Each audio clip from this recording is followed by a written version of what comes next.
Playoffs? Don't talk about it. Playoffs? You kidding me? Playoffs?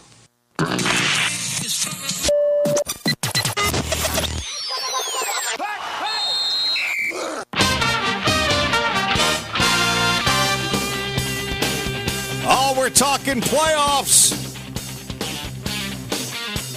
1 hour of the National Football League Game Face style with the Frattman and Jerry Foley from the Giant Insider magazine. Wild Card Weekend.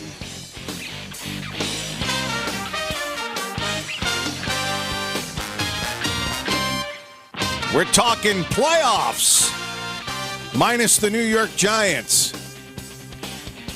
For the 18th out of the last 19 years, it feels like.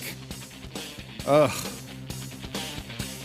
right, 10 years of this radio show, boys and girls. Coming up here, talking the G-Men, talking the NFL with you for 10 freaking years. And we thank you for your support. Our first show of 2019. A 4-hour show that Jerry and I cram into 1 hour. Good morning to you. Happy New Year, Jerry Foley.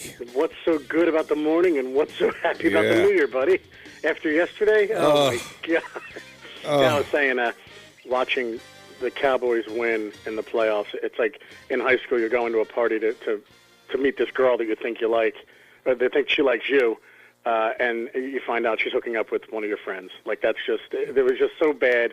You're watching the playoffs, you're getting ready to enjoy it, and then the Cowboys win. It's the worst. Oh, I'm not feeling too well this morning. Nah, it's terrible. You got half of the NFC East in the playoffs. Yep. And you got our football team sitting in the basement 2 years in a row. Yeah, you got the wrong half in, and 6 out of the last 7 where we're not in the playoffs. And it's nice to say we're competitive, and we are, but it doesn't mean anything when you're 5-11. Boy, oh boy, oh boy. It's terrible. It's one of the worst times ever to be a Giants fan. It really is. I mean, this tests your fandom. Well, it's not going to test my fandom, but it's certainly going to make me ill. No, I think certain people, though, I think it tests your ability to watch the other game. Like, I found myself just not even wanting to watch last night because I knew it was going to happen. I knew that the Seahawks would make a game of it, but because the game was at home and the Dallas defense playing well, Dak would do just enough to win. He's still not a great quarterback, still not even I don't think he's a good quarterback, but did enough to win with his legs. And you just saw it coming. I mean, even when it was back and forth for a bit, you just thought, the Seahawks aren't going to win this game. Yep. Yep, I knew the Seahawks were not going to win that game for one reason, 2 words. Brian Schottenheimer. Oh, yeah, that's another thing, man. I forgot about that till I saw him on the sidelines and thought, oh, man, they have no shot at winning this. Now, he's a freaking joke. He was a joke when he was with the Jets. I cannot believe that Pete Carroll would bring somebody like that in to run his offense. Yeah, and this is when people who talk about the old boys network, this is when they have an argument. Like, why does the NFL keep just shuffling these guys around when they've been absolute abject failures in other spots? Like, even they're saying, Ben McAdoo might get another shot one day. Like, well, why? There's no other people, there's no other up-and-coming coach that you want to give a shot to? I mean, to give Schottenheimer that offense, it's really something. If Ben McAdoo gets another shot one day, it's not going to be as a head coach. It'll likely be as an offensive coordinator. I know, but I guess my point is, what did you see with him calling plays, looking at that Chinese menu in front of him that makes you think, yeah, that's the guy I want? Good point. Yeah, it doesn't make sense. I just don't know why they keep recycling the same people over and over again. Especially guys like that with the track record that they have. I mean, it was I don't know. I mean, it really is astonishing to me that a lot of times I'm able to see certain tendencies with play callers, but I feel like the rest of the planet just doesn't see it. And except for you, actually. You and I seem to agree at least 95% of the time on most of this stuff. And that brings me to my next point. And we have an action-packed show here today because there's a lot to talk about. There's a lot of coaching changes taking place in the NFL, coaching vacancies. Of course, we have the playoffs, 2 games yesterday, 2 games today. Yeah. We're going to talk about all of them. And we have the G-men to talk about. We have the boneheads in the NFL media to discuss coming up in the next segment. I'm calling out Pat Shurmur on this radio show here today. Yeah, you should. And I am saying right now that Pat Shurmur is the reason the Giants lost that game to the Cowboys last week, because they should have won the game. And I'm going to give you all the information you need in order to agree with me. Not you specifically, Jerry. I'm talking to the audience, of course. You can agree or disagree with me. I'm open to it. But I am suggesting that he is the reason the Giants lost that game because of his play calling on that final drive. Yeah. He was completely 100% satisfied with a freaking field goal, man. And you could see it with his play calling. You can smell it with his attitude and what he was doing there on that final drive when the Giants kicked 3 to go up by 7 points. I'm sorry, but with your defense giving up touchdown drives in the final moments of games all year long, and you're satisfied with a field goal knowing Dallas only had to take the ball down the field and score a touchdown to either tie you or beat you, that to me is just, that is a crying shame. It's a sin, and it agitated the hell out of me. What was even more perplexing for me was Corey Coleman brings the ball back to the 48 or 49-yard line. You need literally 20 yards, right? You need 20 yards on 4 plays for Aldrick Roses because he has a booming leg. Yeah. I'm wrong. You need about 10 yards to have a shot. You need 20 to make it more safe, but you need 10 yards to have a shot at winning that game. And that's when you get aggressive and throw the ball 4 times. You have Saquon Barkley on your team. Unbelievable. He's running all over Dallas. What are you doing? That's when I didn't understand it, Steve. To your point, you weren't aggressive on the one drive, but then you get the ball back at the 48 or 49-yard line. All you need really is 10 yards. 10 yards. And rather than give it to the kid who kind of brought you there, you got aggressive and threw the ball 4 times. It made no sense to me. No sense whatsoever. This is the type of perplexing stuff that you're seeing from this guy, and I'm going to suggest to everybody who is a Giants fan listening to this show right now, I'm going to talk about this a little bit more throughout the show, and I'm going to give specifics. But I'm going to tell you right now as a Giants fan, as long as that guy continues to call plays, this team's not going anywhere. Now, they may win 8 games, 9 games, because there's great things to say about Pat Shurmur. You and I we brought it up on this show. We have documented our beliefs, our feelings towards him in terms of how the team played hard for him throughout the entire year. Yeah. He's a very organized guy, obviously. He's passionate. I mean, we can talk a lot of good things about Pat Shurmur, okay? But that'll only take you so far. If you're going to be a scaredy cat, and you're going to coach not to lose, you're going to finish 8-8, 9-7. You'll get to the playoffs maybe once in 3 years, but you're not going to go very far. And as long as that guy continues to call plays, not as long as he's the coach, as long as he continues to call the offensive plays, I am telling you right now, don't expect to see a lot from this football team. Yeah, you have to think. When an organization hires a head coach, I would one of my first questions would be, are you going to call your own plays? Because if they are, that's a red flag for me. I want a coordinator calling the plays, and you said it perfectly. The team plays for him. I mean, they're in the game, and we said it 2 weeks ago, right? They're in every game, and then, of course, they lose the heartbreaker to the Colts, and then they lose the heartbreaker to the Cowboys. These are last-second losses that they're experiencing. They're in every game. They're playing hard for him. He's got a lot of good qualities, but his play calling leaves a lot to be desired, and his game management, going into the half a lot with 3 timeouts in his pocket, just doesn't make any sense to me. Lots of strange stuff like that. Yeah. Yeah. And we're going to talk more about it. We're talking playoffs today, but we're also talking G-men. Yeah. And, in fact, this is a New York Giants-related football show, and even though they're not playing anymore for the 5th time in 6 years after the final game of the regular season, Jerry and I will continue to be here throughout the playoffs leading right up to the Super Bowl. We are going to take Super Bowl Sunday off and then take a little hiatus for a short period of time, but Game Face will continue throughout the offseason. Our co-host is Jerry Foley from the Giant Insider magazine. Give us a little info real quick on how we can get this magazine delivered to our house. Yeah, absolutely. www.thegiantinsider.com, or you can go to Magster, MAGZTER.com, and search The Giant Insider. And we have a Twitter account at Giant Insider where we're always updating with latest news. Yeah, buddy. It is time for NFL Haps. And a shout out to our good friends at Green Bubbles Car Spa. They're in Brookfield, Connecticut, at the Four Corners in Brookfield, right behind the mobile gas station. Dallas won a playoff game. Wow, their third playoff victory in the last 25 years. And their first one, I think, in the last 6, if I have that number correct. Go to any football website right now, Jerry. Any football website. I guarantee you what the first thing is that you're going to see when you pull up that website.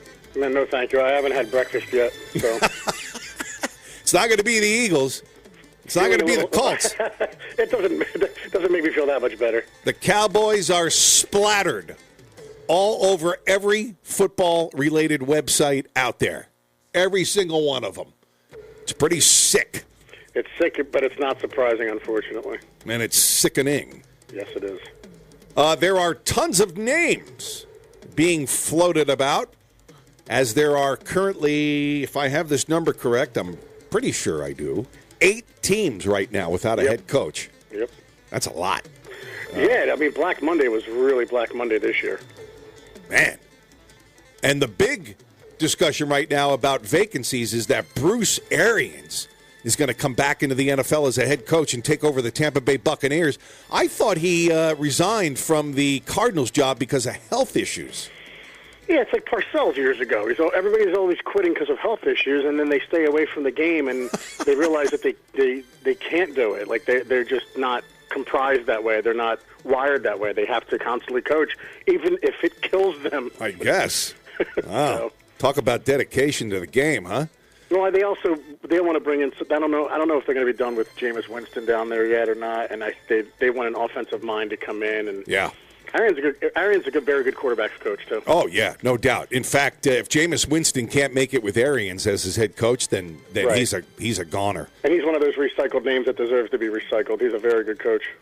The New York Jets yesterday interviewed Mike McCarthy for their head coaching job, and it looks like they let him leave the building without giving him the job. Yeah, I don't know how many people I don't know how the Rooney Rule works. If they've met anyone else that fit that requirement. Oh yeah, I think they interviewed Eric Bieniemy, offensive coordinator with the Chiefs, and also Eric sleeping with Bieniemy. I remember. Yeah, great Chris Berman name. That's right. And also they interviewed Adam Gase, and supposedly they've got like 40 other people on their interview list. Yeah, I think they just want to make the right decision with Sam Darnold because this is going to make or break that kid. No doubt. No doubt. Why aren't they talking to Bruce Arians? I don't know. You would think that would be a perfect fit. I don't know. Yeah. All right, it is GameFaceRadio, CBS Sports Radio, 940 WINE on Classic AM in New York and Connecticut. We're all over the planet on 940sportsradio.com.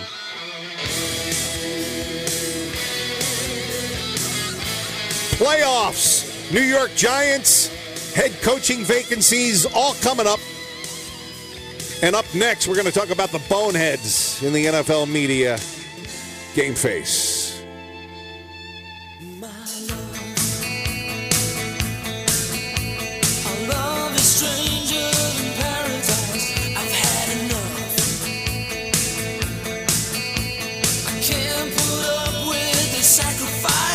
I'm a street hero, a street star. Oh, and I'm a rebel at heart. On television, but on the radio, she's just horrible, man.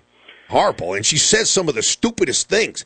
Last Sunday before the Jets game, Jets' final game against the Buffalo Bills, which somehow miraculously they won by more than 14 points. but she was talking about how there was going to be a thunderous roar in the stadium today. Loud, loud chants for Christian Hackenberg. Yeah, I mean, if you look at the Jets at all, you know that I think the comment was he couldn't even hit an ocean if he tried. That's crazy.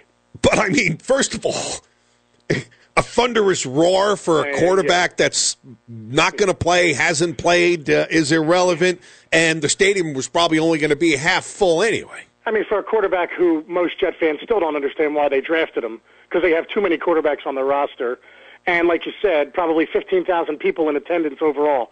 It's just a stupid thing to say, but the amazing thing with her, Frattman, is she cut her teeth with the Giants.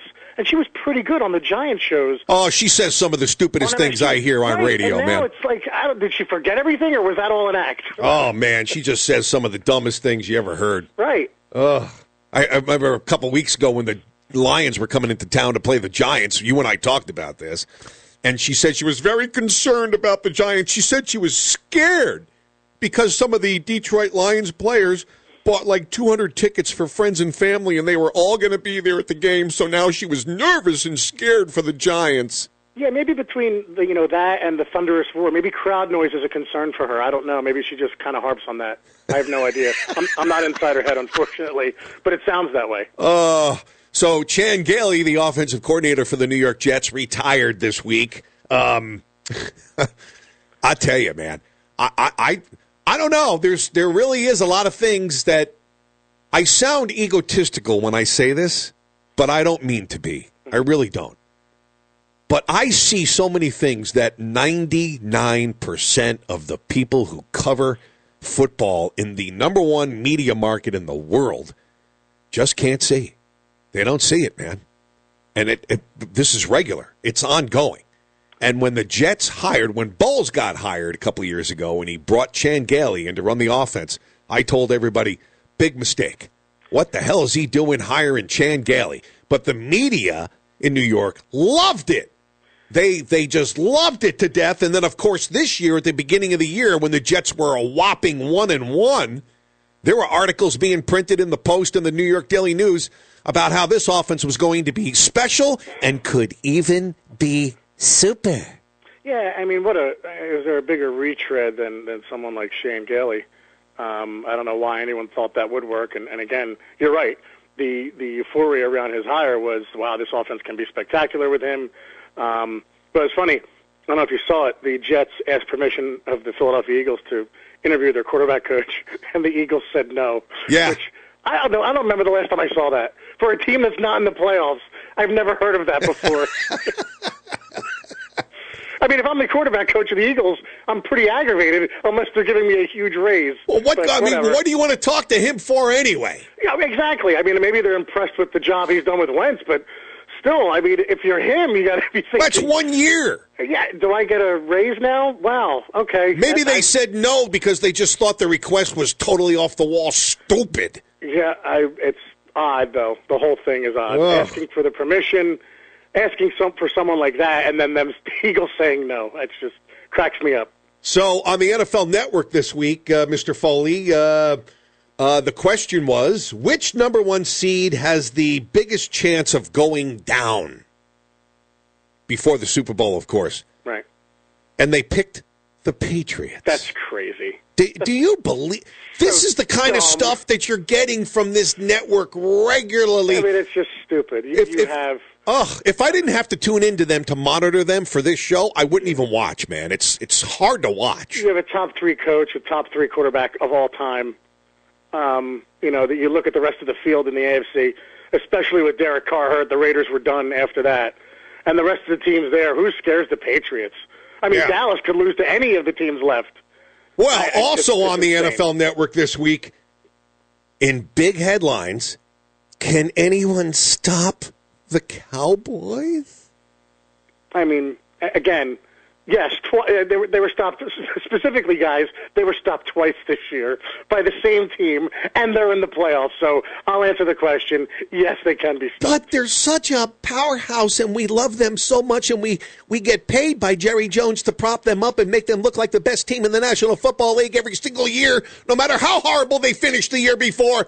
Can anybody stop the Cowboys? And I again, on that point, I'm sure you noticed the drooling over Tony Romo's one drive last week. Oh, are you kidding me? How did you not notice it? He one drive for the entire season, and he scores a touchdown in that one drive. Thanks a lot, Philly defense, for putting up a fight. Okay, right. So an hour afterwards, I have all of the pictures on my phone to prove it. An hour afterwards on NFL.com, Tony Romo's picture is in 6 different places simultaneously, okay, with all kinds of different headlines like, "Welcome back, Tony." Here's another one. "Romo returns." Here's another one. "Dak on Romo." Here's another one. "Romo red hot." There was even another one, I forget where I saw it, where is suggesting that maybe Dallas switches to Romo for the playoffs. And and the reason I can't remember it, I closed it quickly and moved on to the next piece. It's a Dallas love fest every single day throughout the entire year. It doesn't matter that they haven't come anywhere close to a Super Bowl in 22 years. It doesn't matter that they haven't made the playoffs more than once in the last 7 years. It doesn't matter. Nothing matters.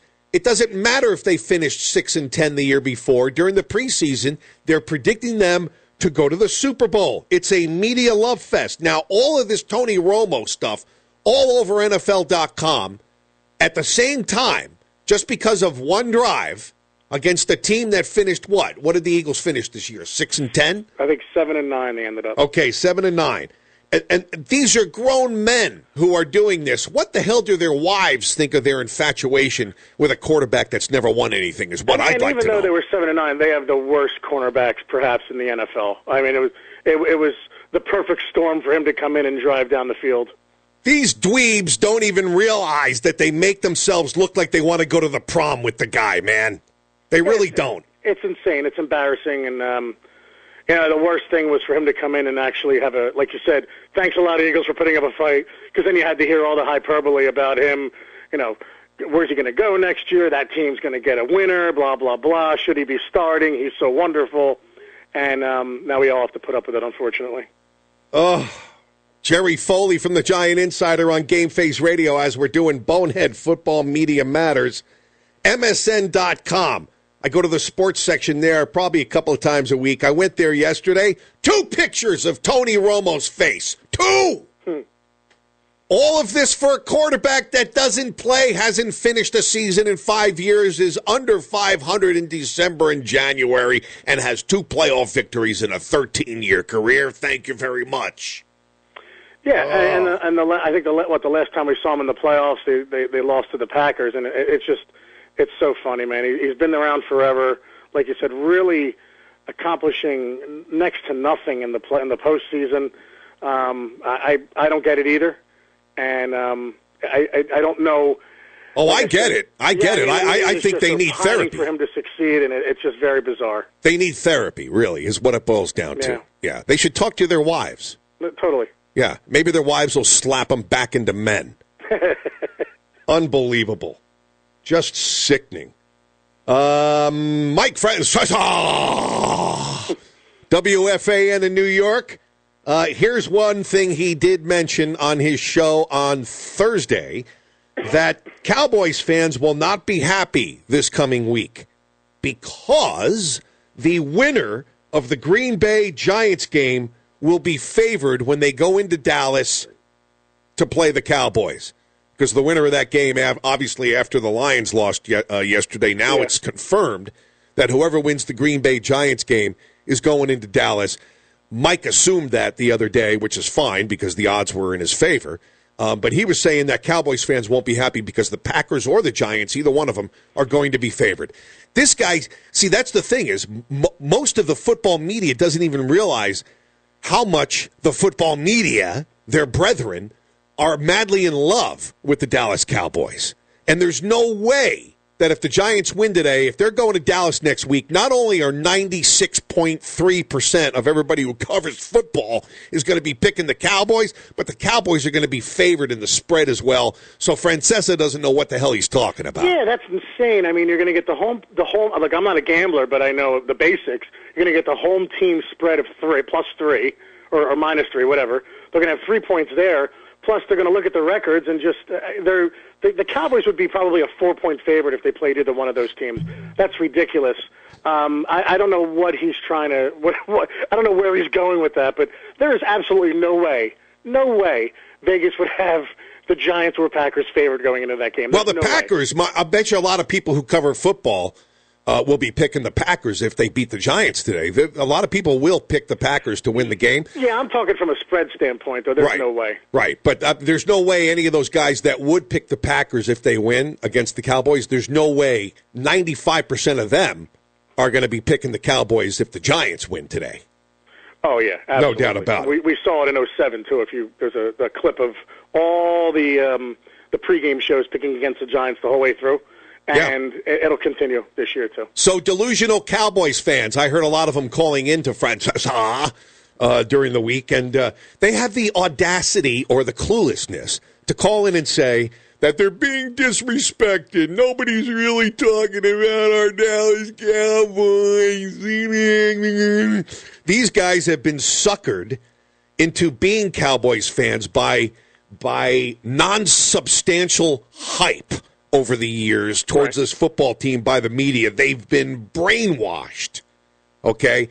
I mean, do they watch the NFL Network? Do they go to the websites? Do they see how much their team is slobbered on regularly, every day, every week, every month, every year? Don't you guys see it, or are you just delusional altogether?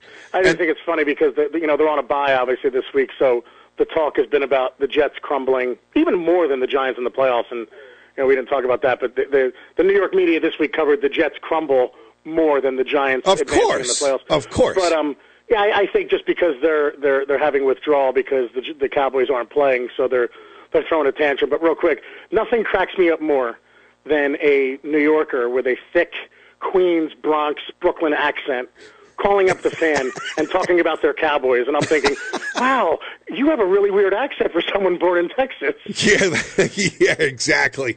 Yeah, and they're clueless. They're buying the hype that's been given to them without substance. So right, and they're buying the hype of. I mean, I think it's beyond. It's a history of it, right? I mean, the whole Staubach, Landry, Aikman, it's the whole hype of the history of the Cowboys as well when these guys talk about them. So it's the media does a good job of reminding us that, the Cowboys truly are America's team. Yeah, okay, yeah. And I just, no, I'm not going to say what I just did. And then I hear another Cowboys fans calling into Francesa and saying that, oh, man, I'm psyched. We have the best quarterback situation in the NFL. I'm like, oh, really? You got a rookie who's going to be starting his first playoff game, and then you got a guy behind him who can't finish a season in the last 5 years that is below 500 in December and January. Bravo! You got the best quarterback situation in the league. And that person's an idiot because I'm telling you right now, if Dak Prescott throws 2 interceptions early, and not that he's been careless with the ball, but he's going to have a game where he throws picks early.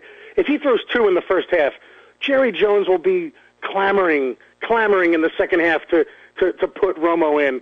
So to say that they have the best situation the best situation's up in New England right now, or in Green Bay. No doubt. To say that about the Cowboys is dumb because as long as Romo's on that team, when Prescott starts looking like a rookie in the playoffs, and he may, they're going to be questioning right away. Maybe we put Romo in. Oh yeah, no doubt about it. And I don't agree with it, but I'm just saying they're going to do it. So let's wrap up Bonehead Football Media Matters, something I forgot earlier when we were talking about the Jets. But another caller calls into Francesa and says, I'm just wondering if by not firing Todd Bowles after 2 years, don't you think that might set things back a little bit for the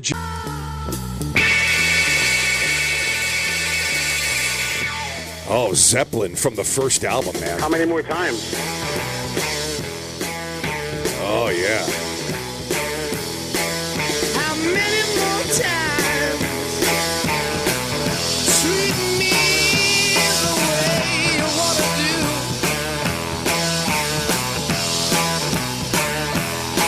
How many more times? Treat me the way you want to do.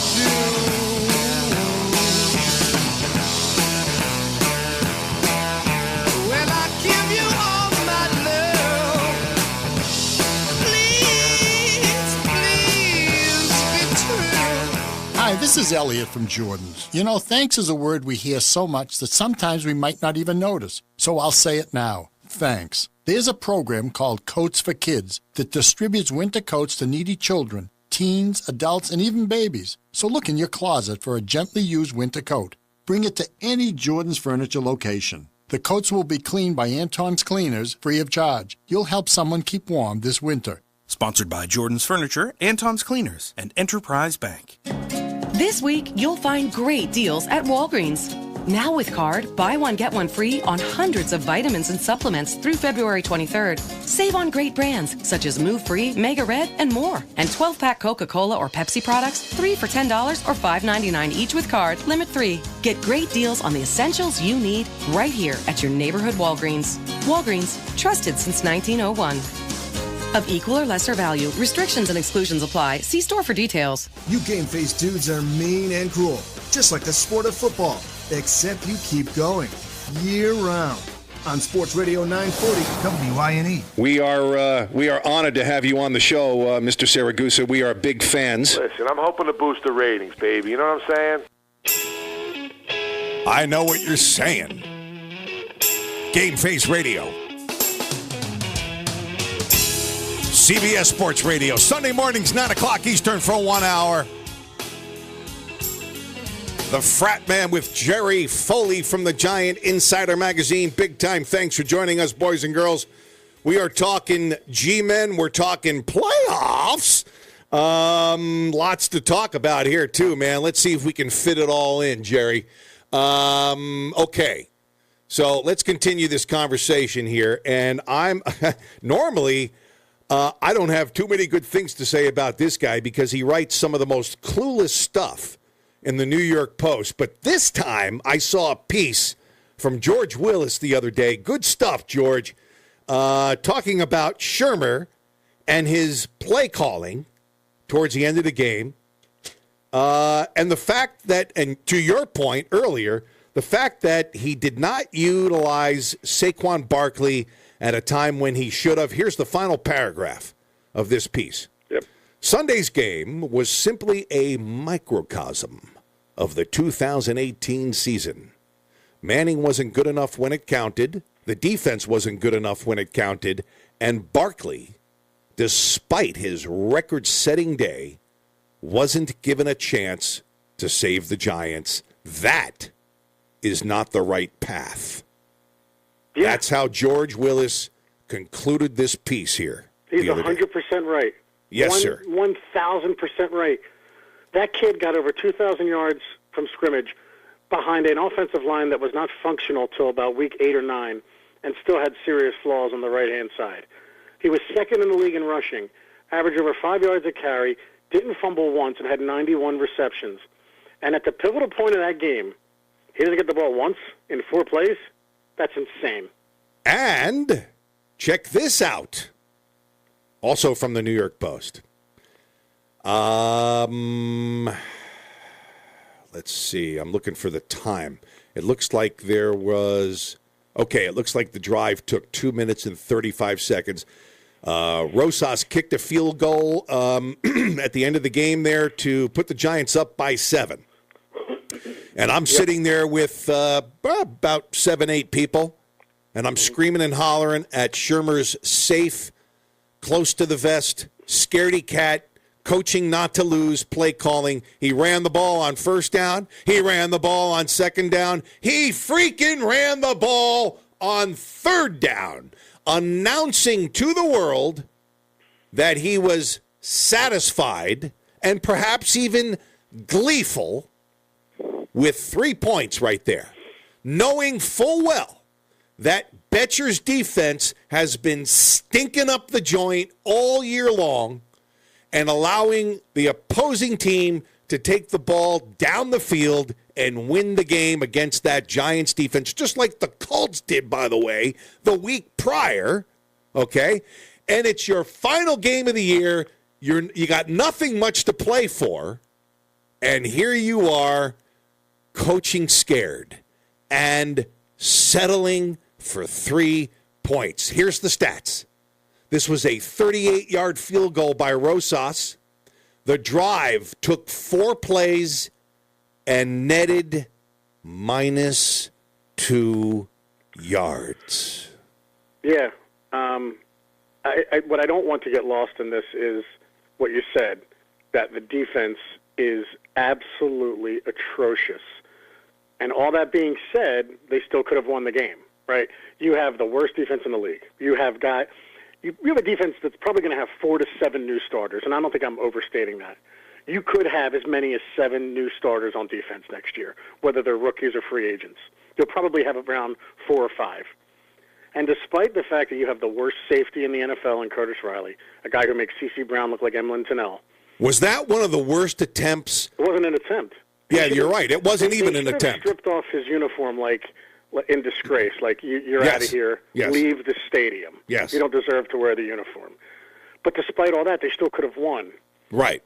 And that's the issue I have with it. Like, Yeah. The roster has serious flaws. We all know that. Like, Yes. You overturn 30 guys.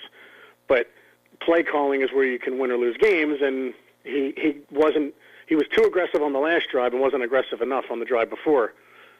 So and that's why I said we need an offensive coordinator to do this. And here I am again, the oddball, because other than you, I don't know of anybody else in the New York sports media that's even brought this up in print or on the air or on TV or anywhere else. It's as if they just ignored what just transpired with this guy's play calling. And I've seen these tendencies all year, by the way. It's not as if this is just some brand new thing that popped up during the Dallas game last week. These tendencies have been right there for all of us to see all year long, and I haven't heard anybody in the sports media call him out about it, man. You know, and it's something that's controllable, Steve. Like, we know the defense stinks. The roster is what it is. It's not going to get any better unless someone releases a player and you can pick him up. But this is controllable. You have control over play calling. You can at least win that. If you lose that game, I mean, they lost 36-35, so you'd say, well, the offense did score. Yeah, they did. But it was still there to be had. They should have won that game, and you know, the play calling from Shermer was just bizarre and, like you said, not aggressive when it shouldn't have been and too aggressive when they should have dialed it back a bit. But that's a controllable aspect of the game that he kind of blew. Yeah, I think so. And the defense is the one getting the attention, and they should because they're terrible. But that's not going to change. The defense is what it is until next year. 2 big, huge demerits against Pat Shurmur this entire offseason, as far as I'm concerned. And one of them is his play calling, and the other one is getting shut out at home 3-4 weeks ago, whatever it was, against the Titans. You don't get shut out in your own stadium when you're an offensive genius. I'm sorry. You got a lot to make up for after you do that, as far as I am concerned. Now, I'm not going to just bash the guy quickly here. I want to bring up some of the positives of Coach Shurmur. Yeah. You know, here's the interesting thing, too, is I think his offensive philosophy and the design is great of a lot of his plays are fantastic. Love it. Especially when this offense is scoring more than 30 points. I think they did it 3 or 4 times this year. Yeah. And they hadn't done it in 2 years. That's something you have to hang your hat on a little bit. You hang your hat on that. The scheme is very good. The scheme is excellent, okay? But what I'm suggesting to you is that you can have the best scheme in the world. If you don't utilize it properly within the confines of the game, what good is it? You're right. That's right. And that's why I love his offense. I love that the team plays hard for him. Yes, I love the fact that he's an organized, competitive guy like he is. Yep. Yeah. All great things. Just have someone else calling the plays. That's all right. You need. That's right. And if you don't get that, you're not going to go far. I'm sorry. Now, I don't like when any head coach does it, but I especially don't like when he does it. Correct. Now, let's switch gears here for a moment and talk about James Betcher. I think the guy should be gone.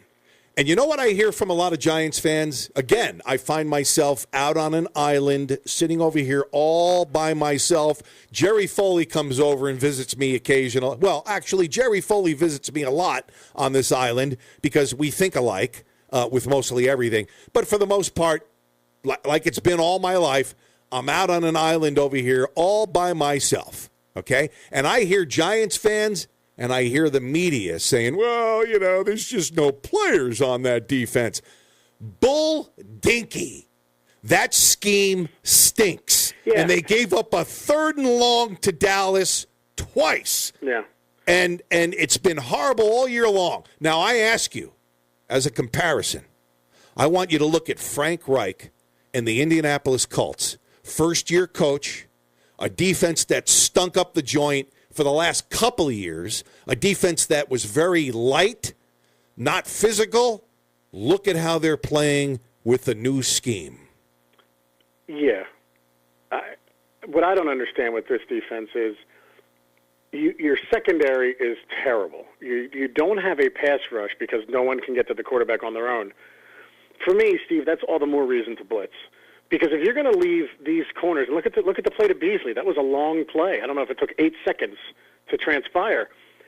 But what's the point in rushing 3 or 4 when they can't get to the quarterback? You have a terrible secondary who can't cover very long. It's a disaster waiting to happen. I'd rather lose on a blitz where you say, well, we left the guy not uncovered, but in single coverage, it is what it is. It makes no sense. I don't know if he should be gone.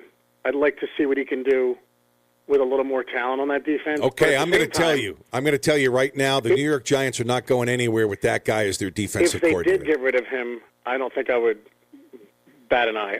It is what it is. I would like to see what he can do with some better talent, but I hated his scheme this year, and if I had to grade him, I'd give him a D- to an F+. Yes, I'm right there with you. And again, where is the discussion about these things from the people who cover the New York Giants? Instead, you're just getting Eli this, Eli that. Will he be back? Won't he be back? Should he be back? Shouldn't he be back? Eli. Yeah. And the talent on the defense is so bad that it covers up a lot of other things that you could fix. Like I said, kind of some controllables. The play calling, the defensive play calling, the fact that they don't blitz and they just rush 3 or 4 and they never get there. B.J. Hill had 5.5 sacks. He was second on the team, only to Vernon, who woke up and got 3 last game. So for all intents and purposes, your leading sacker was a rookie defensive end who picked in the 3rd round. I mean, that they need to improve their pass rush, but it covers up a lot of the fact that, like you said, that the play calling on both sides of the ball is suspect, to say the least. Mm-hmm. All right, one more Giants subject here, and let's move on and talk playoffs. In fact, here, if we're going to do that. Playoffs? Yeah, I don't know what depresses me more, talking about the Giants or talking about the playoffs. All right. Jerry Foley from the Giant Insider, the Frattman here on GameFaceRadio, CBS Sports Radio. The Dave Gettleman press conference earlier in the week. Yeah. I like Dave Gettleman. Yeah. I think he's made some mistakes, obviously. The contract to Jonathan Stewart. Omane, Connor Barwin. Yeah. And you know, they gave a lot of money to these guys, and yet his response to the question about those mistakes in the press conference was, well, you know, these guys did a lot more than just played football for us. Well, for that kind of money, I want them scoring freaking touchdowns. Yeah. Yes. I think the locker room last year was so toxic that he wanted to bring in veterans who were professionals. Now, he gave a lot of money. He gave way too much money to Jonathan Stewart. When that one happened, you called it out right away and said, why are they giving this much money? That was before they drafted Barkley. We didn't know what they were doing at running back. They had not Wayne Gallman. They had Wayne Gallman already, but they just got rid of Orleans Darkwa. So, look, I'm giving him not a pass, but I like the fact that he cut Omame, that they put Stewart on IR. He picked up Jamon Brown. So he saw the mistakes he made. Connor Barwin stopped getting playing time. He saw the mistakes that he made, and they kind of pivoted. He's going to get a passing grade for me because of the draft that he had. That's why he was brought in here. It's to build the trenches on both sides of the ball. So, and it's way too. You're right. He deserves the criticism for those. Well, he does, but it's way too soon. I'm not making any determinations about Dave Gettleman at this point, obviously. Right. But he paid way too much for Jonathan Stewart and Patrick. No doubt. And that press conference, 90% of it, Jerry, tell me if you disagree, 90% of that press conference to me was GM speak. A lot of isms, a lot of platitudes. Not enough meat, a lot of generalities, a lot of redundancies. In fact, it was so sprinkled with stuff like this. Yeah. We're going to do what's best for the New York Giants. Yeah, it's almost like a politician, Steve. Really? Up there. Wow. He told me he's going to do what's best for the New York Giants. That was illuminating because I didn't know if he was doing what's best for the New York Giants in his mind. How do you answer questions with stuff like that? That's horrible. Yeah, like I said, it's almost like a politician up there. You're just saying nothing. And even when they asked him, Chris, our beat writer, asked him, what about Olivier Vernon and Jack Rabbit? They have big contracts. We'll be back next year. Yeah, I'm not sure yet. Yeah. Okay. I mean, I know you don't want to indict anybody there. Or what do you think of their play? And he wouldn't talk about it. So he really said nothing. The only thing he said was, the only thing I came away with was Eli Manning is the quarterback right now at this moment, but they may draft one or they may bring in a free agent. That's what I took from that press conference. That's it. Yep. All right, real quick here, wrapping that up. The questions, I am surprised nobody in the media, unless I didn't hear it, I'm surprised nobody in the sports media asked Gettleman how he's feeling after his health scare, obviously. So I think they see him often. That's why. Okay, that makes because sense. He doesn't speak to the media often, but they'll see them in the cafeteria. So those conversations I know take place not behind closed doors, but unofficially at a press conference. That's all. All right, 2 playoff games yesterday. The first one, the Colts went into Houston and just put a whooping on the Texans, 21-7. Unbelievable. Yeah, they had Deshaun Watson getting first downs and motioning that he had a first down 3 or 4 times in that game. Steve Smith called it out. So for all the stuff we say about the media, and it's warranted, Steve Smith on NFL Network was killing Deshaun Watson for that, which it needed to be said. Yep.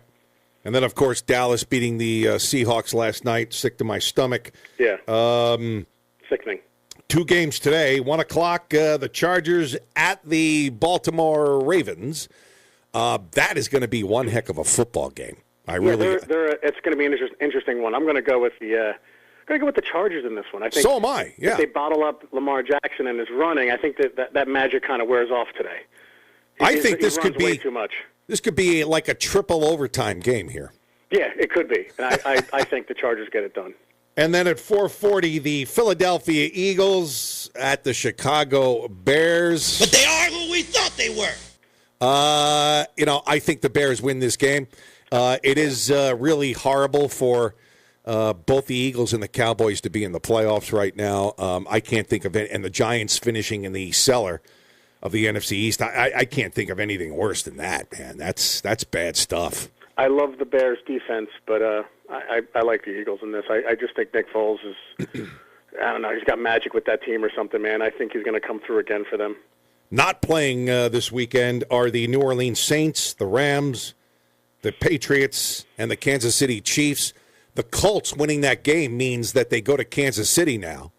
And if they end up winning that game in Kansas City, then they end up going, I believe, to the Patriots for the AFC Championship game. And then you got to if the Patriots win, yeah. But you got to the Patriots got it all going on here again, man. And it looks like they're going to end up being in this.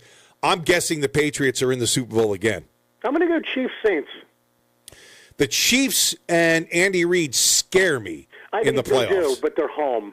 And I agree with you. But they've lost. Reid, I think Patrick Mahomes makes up for the deficiencies in Andy Reid's play calling. Perhaps they have lost 4 out of their last 5 home playoff games. I know they have. I think this year's a little different, and I think Mahomes has them playing at a different level. I don't see the if they get by next week, I think they win the conference game. Next week's going to be their toughest one. All right, let's go to the break. I'll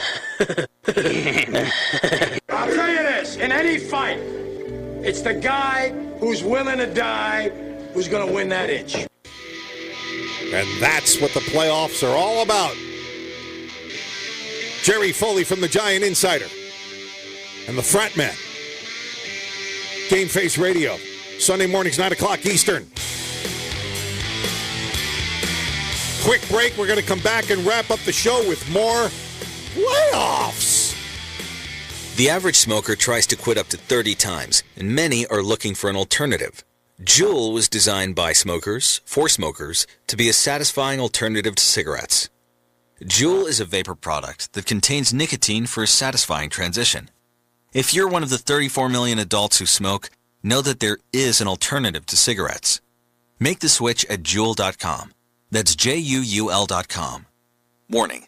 This product contains nicotine. Nicotine is an addictive chemical. Indeed knows it's hard to find qualified candidates when you're hiring. It's like finding a unicorn. But when you post your job on Indeed, it's easy to find people with the skills you need. Nurse practitioner, 4+ years experience, acute care certification. Indeed has a huge pool of amazing candidates and screener tools that help you find your most qualified applicants. Whoa, an entire short list of unicorns. Now, get a $50 credit to give your first job posting premium placement at Indeed.com/credit. Terms, conditions, quality standards, and usage limits apply. Additional terms online.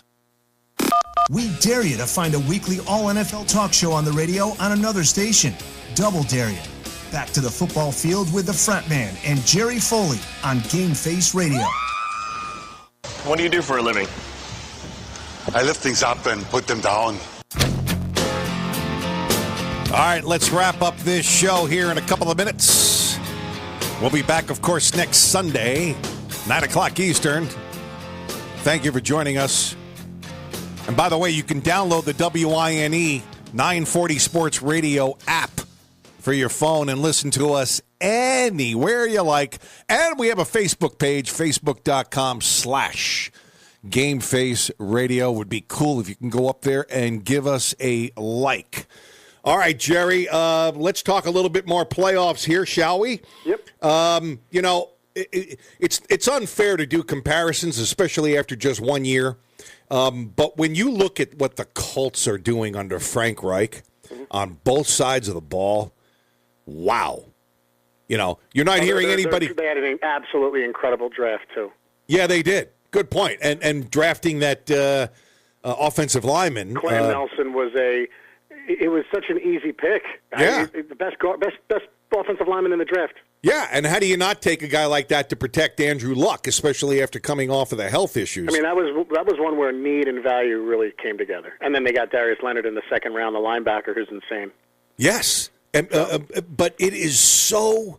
I mean, it should be a beacon, one of the strongest beacons of light that you have ever seen to every other general manager in the NFL.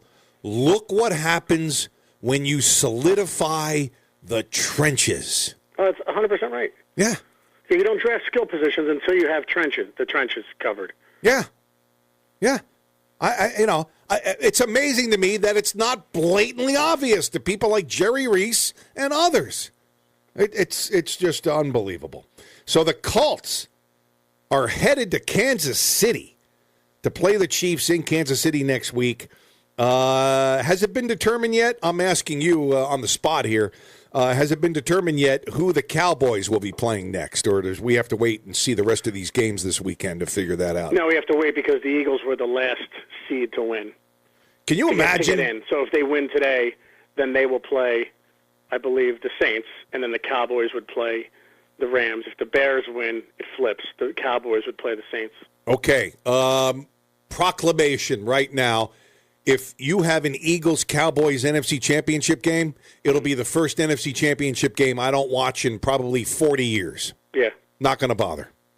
Oh, yeah. I would rather just have my toenails pulled out of my feet than watch that game. So, I don't know. It would be horrible.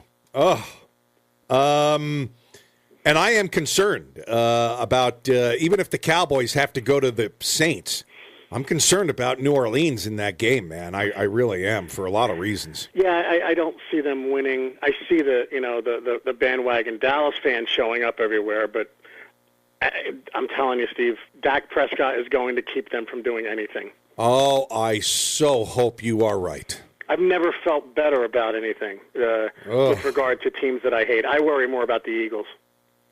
The Bears will be beating the Eagles today. All right, if the Bears will do each other a favor, you better be right, and then I'll be right. I want the Eagles and the Cowboys home. Trubisky scares me. First playoff game, I don't know, man. We'll see. Jim Schwartz. All right, so there's a lot to talk about on this show over the next couple of weeks. We'll be talking G-Men, of course. I want to get into some free agency discussion with you regarding the Giants. Yeah. In the next show, we're going to be talking playoffs, of course, and the coaching changes taking place in the NFL as 8 teams right now are looking to hire a new head coach. Wow. Lots happening, buddy. Lots happening. No doubt. All right, thank you, sir. We really appreciate you here with us on Sunday mornings at 9 o'clock. Jerry Foley from the Giant Insider. Thanks, buddy. Take care, man. Enjoy the rest of the weekend and the 2 playoff games today. I think you're going to enjoy that Bears victory over the Eagles. You'll know quickly if I enjoy it. Absolutely. All right, thanks, my friend. Have it.